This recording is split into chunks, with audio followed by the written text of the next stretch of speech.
Simulan po natin ang pagdiriwang sa ngalan ng Ama at ng Anak at ng Espiritu Santo. Amen. Ang pagpapala ng ating Panginoong Jesucristo, ang pag-ibig ng Diyos Ama at ang pakikipagkaisa ng Espiritu Santo naway sumainyong lahat. At sumaiyo rin. Mga kapatid, tayong lahat ay nagkakatipon bilang isang mag-anak ng Diyos sa pagdiriwang ng banal na Eukaristiya. At upang tayo po ay maging karapat-dapat gumanap sa banal na pagdiriwang na ito, alalahanin po natin ang ating mga pagkukulang at nagawang pagkakasala. At buong kababaang loob po tayong humiling ng awa at pagpapatawad mula sa Diyos.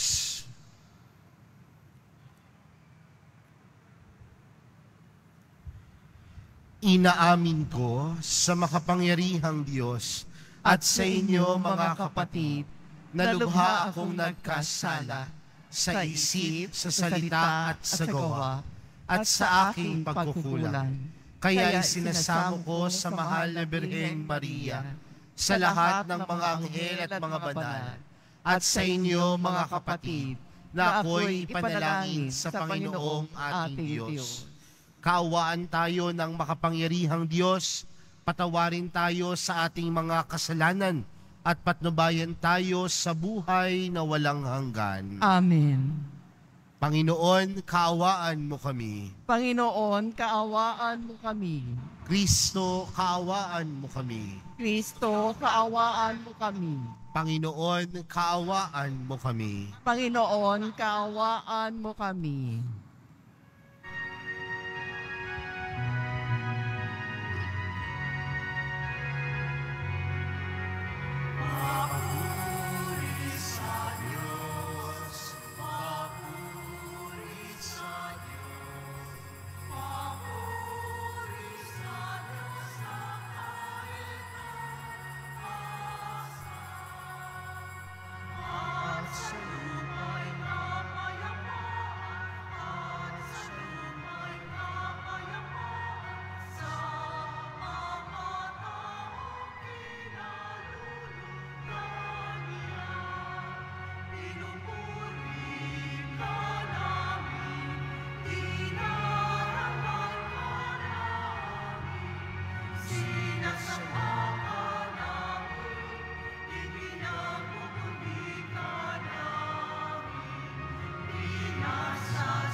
Ikaw na nag-aalis ng mga kasalanan ng sanlibutan. Maawa ka sa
Manalangin tayo.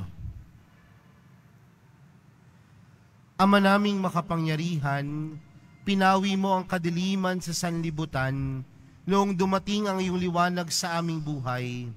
Pasinagin mo sa amin ang iyong paglingap upang marapat naming maipagkapuri ang dakilang pagsilang ng iyong anak na kasama ng Espiritu Santo magpa sa walang hanggan.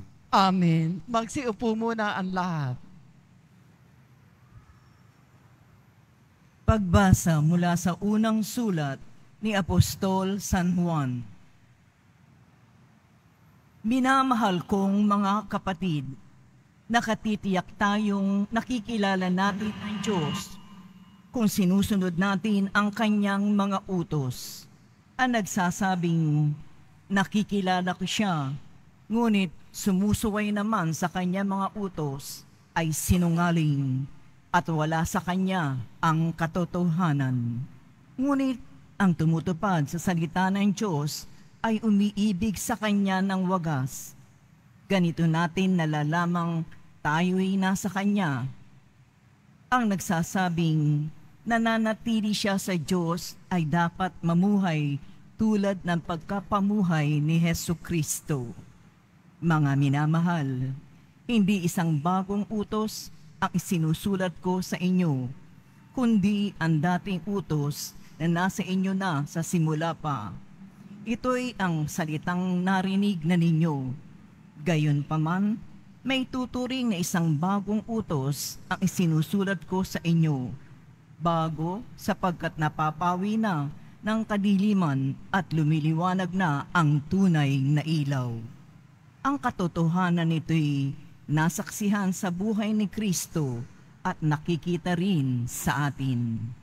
Ang nagsasabing siya'y nasa liwanag, ngunit napupuot sa kanyang kapatid ay nasa kadiliman pa. Ang umiibig sa kanyang kapatid ay nananatili sa liwanag at walang panganib na mabulid siya sa kasalanan. Ngunit ang napupuot sa kanyang kapatid ay nasa kadiliman pa.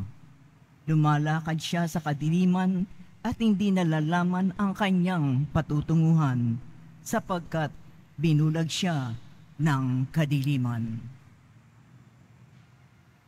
Ang salita ng Diyos. Salamat sa Diyos.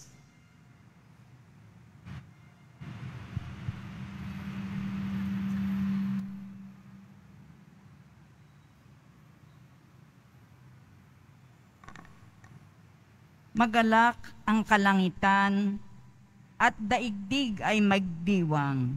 Magalak ang kalangitan at daigdig ay magdiwang. Purihin ang Panginoon, awitan ng bagong awit. Panginooy papurihan nitong lahat sa daigdig. Awitan ng Panginoon, ngalan niya'y sakdalrikit. Magalak ang kalangitan at daigdig ay magdiwang. Araw-araw ang ginawang pagliligtas ay ilathala. Kahit sa ay ipahayag na ang puon ay dakila. Sa madla ay ipahayag ang dakila niyang gawa. Magalak ang kalangitan at daigdig ay magdiwang. Panginoon ang may likha ng buong sangkalangitan. Naliligid siyang lagi ng dangal at kabanalan. Ang lubos niyang kagandahan ay sa templo mamamasdan. Magalak ang kalangitan at daigdig ay magdiwang. Magsitayo na po ang lahat.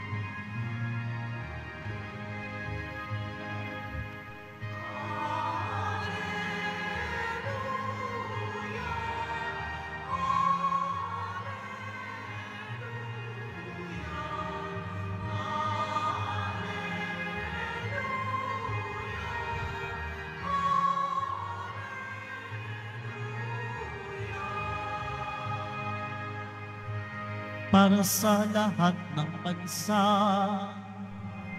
liwanag na nagmumula sa bayan mong di nakilala. dakila.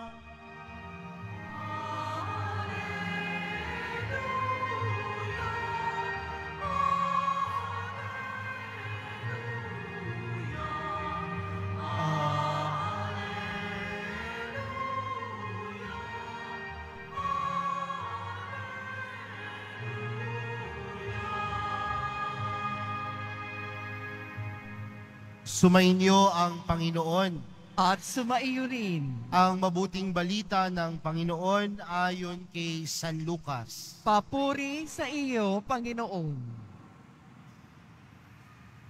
Noong dumating ang araw ng paglilinis sa kanila, ayon sa kautusan ni Moises, ang mga magulang ni Jesus ay pumunta sa Jerusalem.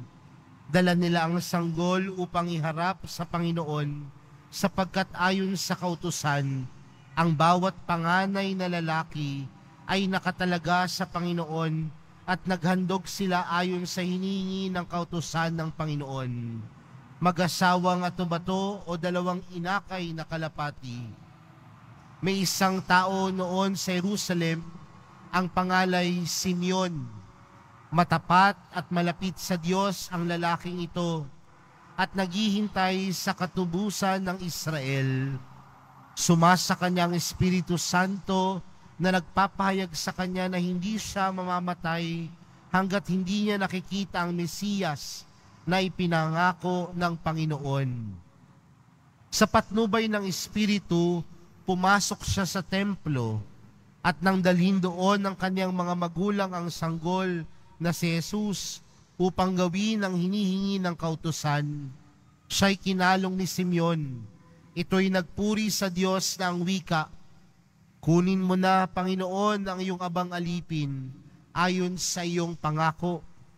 Yamang nakita na ng aking mga mata ang iyong pagliligtas na inihanda mo para sa lahat ng bansa.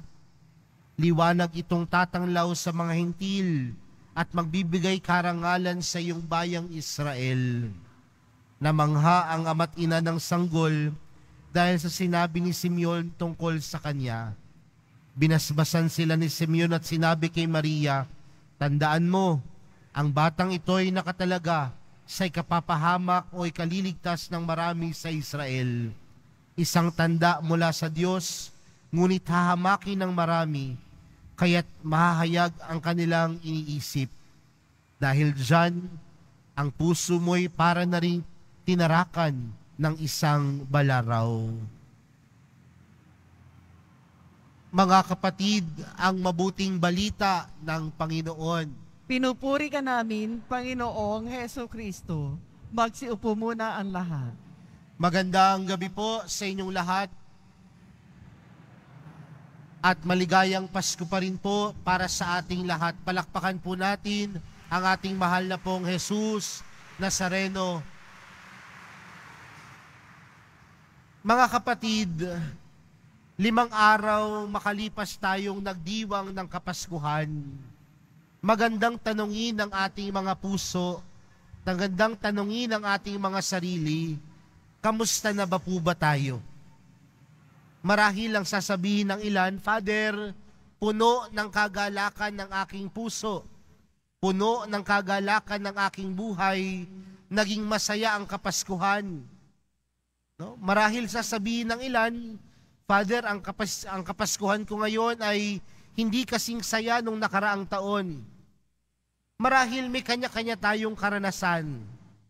Pero kung meron man tayong pagkakapare-pareho ng karanasan, ayon ay isang bagay na si Jesus sa araw ng Kapaskuhan ay tunay na ipinanganak hindi lang sa sabsaban, kundi ipinanganak sa buhay ng bawat isa. Kung si Jesus ay pinanganak sa buhay ng bawat isa, ang bawat isa sa atin nakaranas ng tunay na pagmamahal mula sa Diyos. Kaya anumang pagsubok, anumang hirap, nandoon pa rin yung ligaya, nandoon pa rin yung kadahilanan na tayo ay patuloy na maging maligaya dahil namumutawi doon sa puso natin ang pag-ibig ng Diyos. Pero mga kapatid, napakaganda ng pagpapaalala sa atin sa araw na ito, na ang Kapaskuhan pala ay hindi lamang isang araw. Ang Kapaskuhan pala ay hindi lamang isang selebrasyon. Bagkus ang Kapaskuhan pala ay isang pamumuhay na dapat meron ng bawat isang Kristiyano. Bakit? Sa atin pong unang pagbasa, yan po ang pinaalala sa atin, no? Mula sa unang sulat ni Apostol San Juan, na kung ang bawat isa sa atin namumuhay ng naayon sa Diyos, ang buhay natin ay dapat katulad ng buhay ni Kristo na nagbibigay liwanag sa mundo. Ibig sabihin, kung tayo ay nagbibigay liwanag sa mundo, nangangahulugan na ang buhay natin tapat, ang buhay natin mabuti, ang buhay natin ay kaaya-aya at kalugod-lugod sa Diyos. Kung si Jesus ay pinanganak sa puso natin, tayo dapat ang nagliliwanag sa mundong ito. At anong klaseng pagliliwanag? Pagbibigay liwanag sa kabutihan, pagbibigay liwanag sa tama, pagbibigay liwanag na nagbibigay ng papuri at pasasalamat sa Diyos. Kaya nga magandang tanungin yung ating mga sarili. Kung tunay na ipinanganak ang Panginoon sa puso natin, namumuhay ba tayo ng mabuti? Nabubuhay ba tayo ng tama? 5 araw mula nung sinimula natin ang araw ng Kapaskuhan hanggang ngayon, nandoon pa din pa ang liwanag sa puso ng bawat isa. Alam niyo mga kapatid, akmang-akma po yan sa ating ibanghelyong napakinggan para sa araw na ito. Napakinggan po natin ang kwento ni Simeon. At ano ang kwento ni Simeon? Sinabi niya sa ating ibanghelyo na siya ay isang tapat na tagasunod ng Diyos. At sa kanyang pagiging tapat, ano ang kanyang sinabi? Na pwede siyang kunin ng Diyos sa oras na makita niya ang taong magliligtas sa ating mga pagkakasala. At sa buhay ni Simeon, wala siyang ibang ginawa kundi tupdin ang kagustuhan ng Diyos. Tupdin ang kagustuhan ng Diyos na hintayin niya ang manunubos sa gabay ng Espiritu Santo. Sa madaling salita, ang buhay ni Simeon ay buhay na naging tapat kailanman sa Diyos.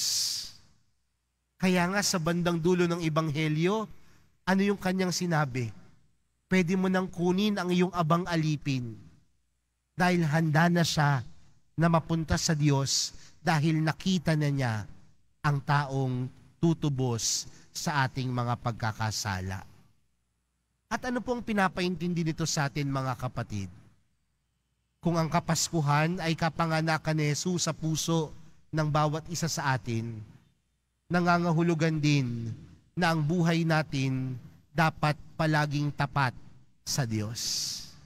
At kung tayo ay palaging tapat sa Diyos, nangangahulugan na sa bawat oras at minuto ng ating buhay, pinipili natin ang Diyos sa anumang bagay. No?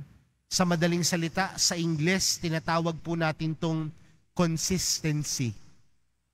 Yan ho minsan ang kulang sa ating mga Kristiyano at Katoliko.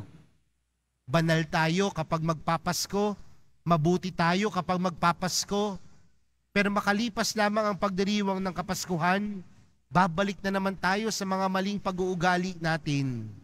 Nakakalimutan na naman natin maging tapat. Pero si Simeon, sa buong tanan ng kanyang buhay, pinili niyang maging tapat sa Diyos. Dahil nung pinili niya maging tapat siya sa Diyos, pinili niya ring tunay na mamuhay si Kristo sa kanyang puso. Kaya mga kapatid, sa araw na ito, pinapaalahanan po tayo na ang Kapaskuhan ay hindi lamang isang araw. Ang Kapaskuhan ay hindi lamang pagdiriwang. Bagkus ang Kapaskuhan ay isang pagsasabuhay. At paano natin isasabuhay ang tunay na Kapaskuhan kung tayo ay tunay na magiging tapat sa Diyos. At sa ating pagiging tapat sa Diyos, hayaan natin na sa araw-araw na buhay natin, piliin natin ang Diyos. At sa pagpili natin sa Diyos, pinipili din nating magpakabuti at gumawa ng mabuti. Kaya mga kapatid, sa pagpapatuloy po ng ating banal na misa, yan po yung ating hilingin sa mahal na pong Jesus Nazareno, na kung siya ay tunay na ipinanganak sa ating mga puso, nawa, kagaya niya, tayo ay manatiling tapat sa Diyos. Amen.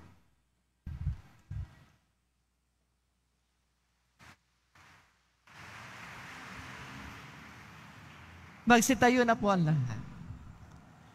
Minamahal kong mga kapatid, ang pagpapakita ni Simeon sa sanggol na Jesus ay katuparan ng isang pangako. Ilapit natin ang ating mga pag-asam at kahilingan sa Ama na laging tapat sa kanyang mga pangako. Ang ating panalangin, tapat na Panginoon, dinggin mo ang aming panalangin. Tapat na Panginoon, dinggin mo ang aming panalangin. Ang simbahan bilang isang pamilya, naway maging isang huwaran at gabay ng mga bansa sa mundo sa kanilang pagsisikap na magkaroon ng pagkakasundo at kapayapaan. Manalangin tayo. Tapat na Panginoon, dinggin mo ang aming panalangin. At tinawang maipakita ang higit na pagpapahalaga sa mga miyembro ng ating pamilya, na ang pagmamahal ay binabaliwala natin. Manalangin tayo. Tapat na Panginoon, dinggin mo ang aming panalangin. Ang mga pamilyang nagkakahiwa-hiwalay, naway magkasundo at muling mabuo. Manalangin tayo. Tapat na Panginoon, dinggin mo ang aming panalangin. Ang mga may sakit, naway makadama ng init ng pagmamahal at pagkalinga ng mga kasapi na kanilang sariling pamilya. Manalangin tayo.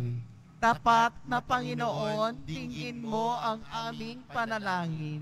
Ang mga pumanaw na sa mundong ito, naway pagkalooban ng walang hanggang katiwasayan at liwanag. Manalangin tayo.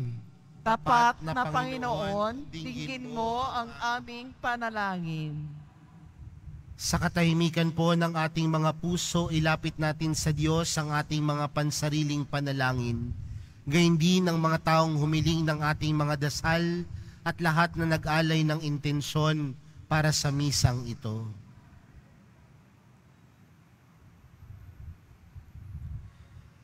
Ama naming nasa langit, balutin mo kami sa kabutihan at pagtatiyaga.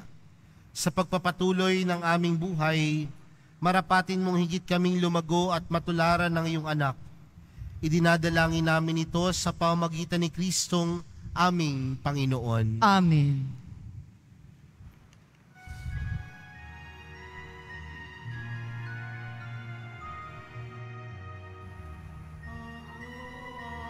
Samba ng pasto na patungo sa Belen, may dala na maiaalay kay Jesus sa sabsaban. Tayo na sa Belen, tayo na sa Belen, at doon kay sarap mag-awitan sa gabi ng sabsaban. Ako'y may dalang tinapay, alak na dulot ay lakas, sa amin ay magbibigay buhay, O Jesus na manliligtas. Tayo na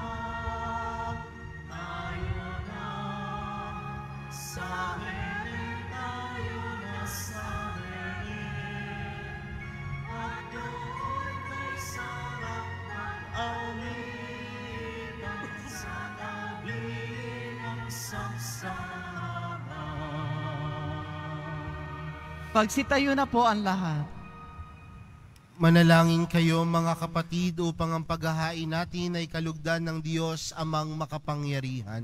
Tanggapin nawa ng Panginoon itong paghahain sa iyong mga kamay, sa kapurihan niya at karangalan, sa ating kapakinabangan, at sa buong sambayanan niyang banal.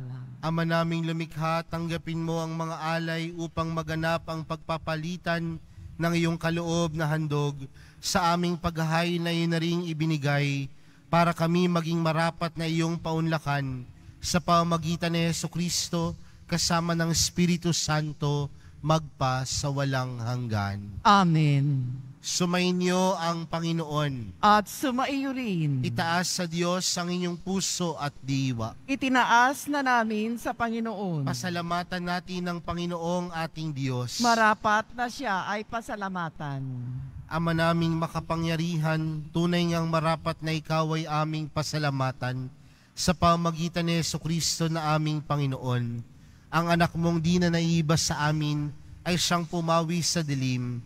Kaya ngayon ikaw ang aming nababanaagan. Ang anak mong di naiibas sa iyo ay siyang iisang salita mo. Sa katauhan niya ang iyong sarili aming nakikita.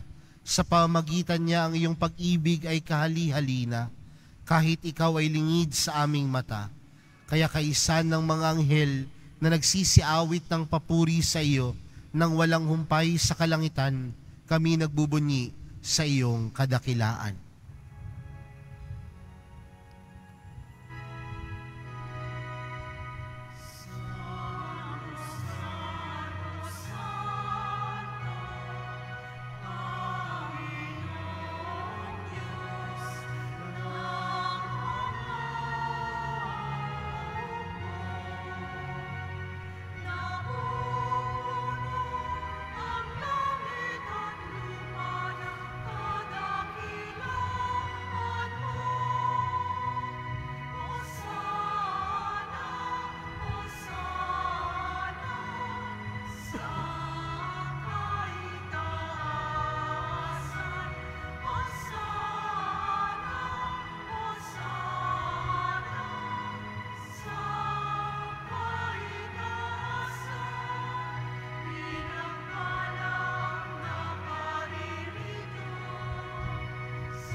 Magsiluhod po ang lahat. Ama naming banal, ikaw ang bukal ng tanang kabanalan, kaya't sa pamagitan ng iyong Espiritu, gawin mong banal ang kaloob na ito, upang para sa aming maging katawan at dugo ng aming Panginoong Hesukristo. Bago niya pinagtiis ang kusang loob na maging handog, hinawakan niya ang tinapay, pinasalamatan kaniya, pinaghati-hati niya iyon, iniabot sa kanyang mga alagad at sinabi, "Tanggapin ninyong lahat ito at kanin. Ito ang aking katawan na ihahandog para sa inyo."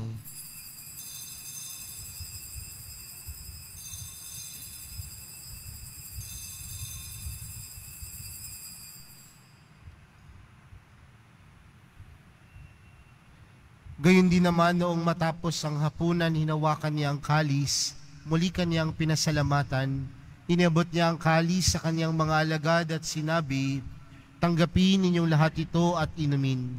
Ito ang kalis ng aking dugo, ng bago at walang hanggang tipan, ang aking dugo na ibubuhos para sa inyo at para sa lahat sa ikapagpapatawad ng mga kasalanan. Gawin niyo ito sa pag-alala sa akin."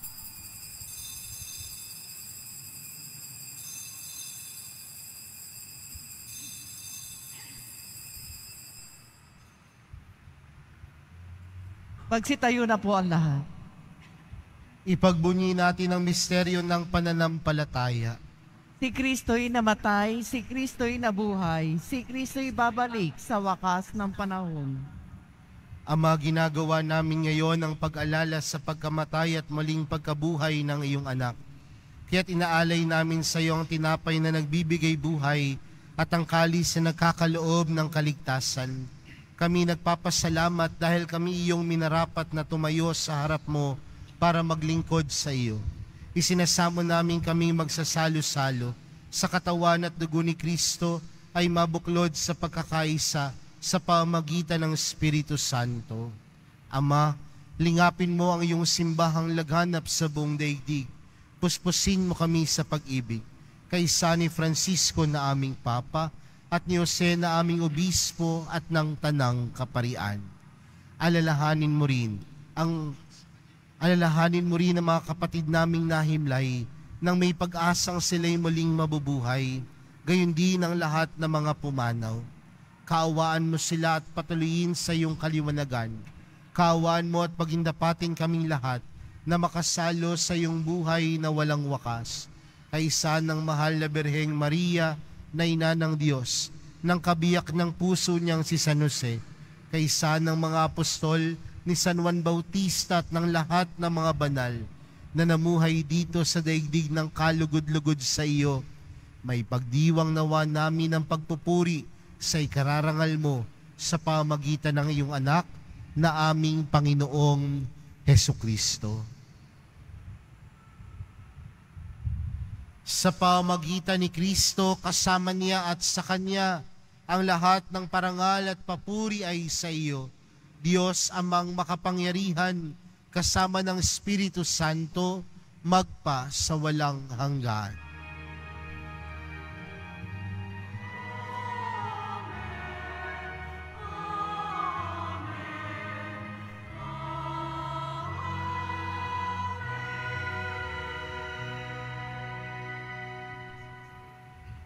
Lumapit po tayo sa Ama natin sa langit sa panalangin itinuro sa atin ni Jesus.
Hinihiling po namin kami adya sa lahat ng masama, pagkalooban ng kapayapaan araw-araw, iligtas sa kasalanan at ilayo sa lahat ng kapahamakan, samantalang aming pinananabikan ang dakilang araw ng pagkapahayag ng tagapagligtas naming si Jesucristo.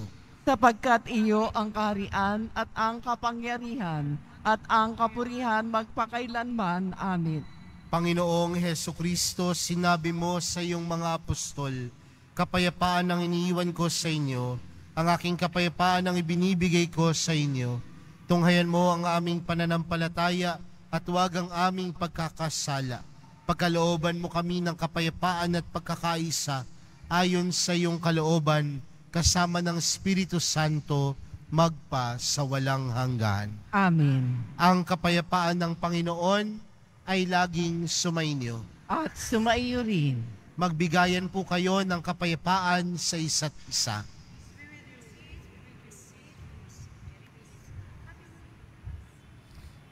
Kordero ng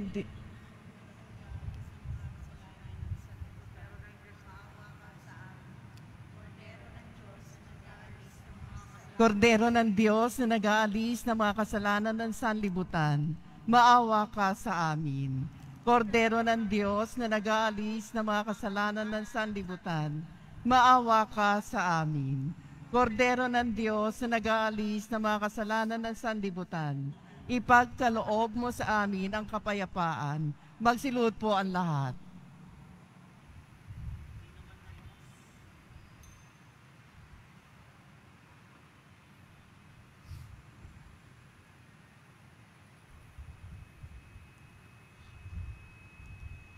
Narito si Jesus, ang kordero ng Diyos. Siyang nag-aalis ng kasalanan ng sanlibutan, mapalad ng mga inaaniyahan sa kanyang piging. Panginoon, hindi ako karapat-dapat na magpatuloy sa iyo, ngunit sa isang salita mo lamang ay gagaling na ako.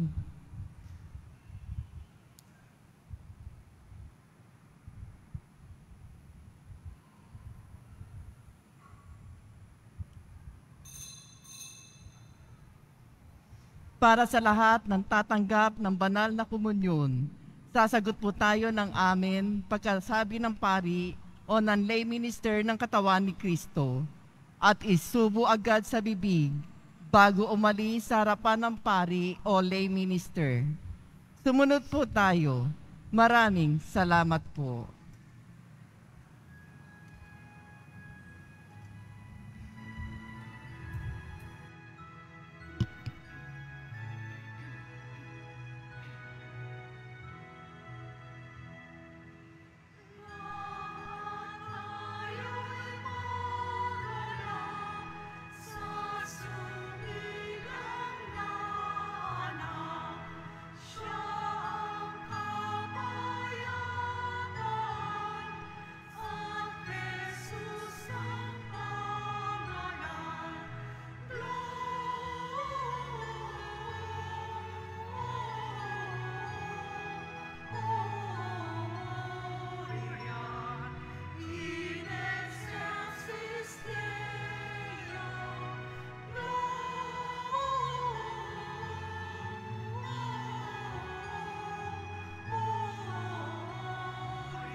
Announcement, inihahandog po na simbahan ng Quiapo ang Nazareno Medallion.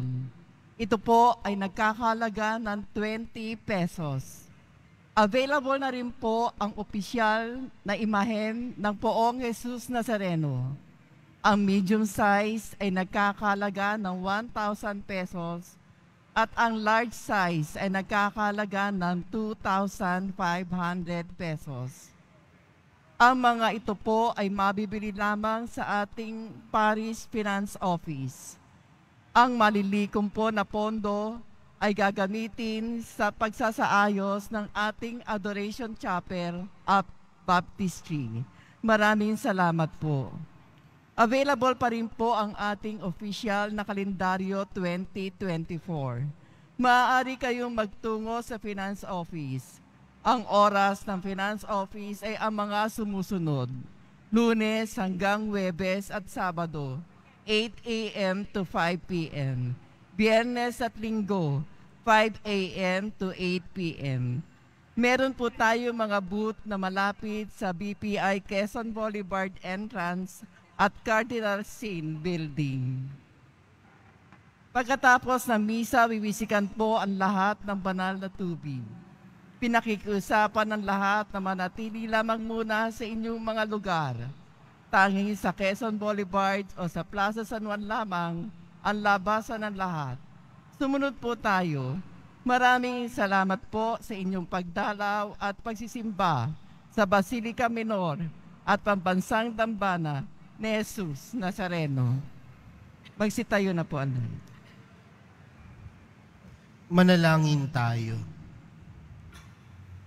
Ama naming mapagmahal, kami yung pinapagsalo sa banal na paikinabang ay patatagin mong ganap sa aming pamumuhay araw-araw sa pamagitan ni Jesucristo kasama ng Espiritu Santo magpa sa walang hanggan. Amen. Sumainyo ang Panginoon. At sumaiyo rin. Mahal na pong Jesus Nazareno, inihayag mo sa pamagitan ng krus ang walang maliw na pag-ibig ng Diyos sa sangkatauhan. Pakinggan mo ang kahilingan ng iyong angkan na nagsusumamo sa iyo. Makamtanawa nila ang iyong katugunan at tanggapin ang kasagutan na may utang na loob na tinatanaw. Basbasan din po ninyo ang mga dala-dala nilang mga imahen at dasalan. Sa pamagitan ng bendisyon na ito, naway maalala nila ang mga pangako nila noon sa binyag, na ikaw ang kanilang ibigin at paglilingkuran bilang Panginoon, magpa sa walang hanggan. Amen. At pagpalain po kayong lahat ng makapangyarihang Diyos, Ama, Anak, at ng Espiritu Santo. Amen. Humayo kayong taglayang kapayapaan ng Poong Jesus Nazareno. Salamat sa Diyos.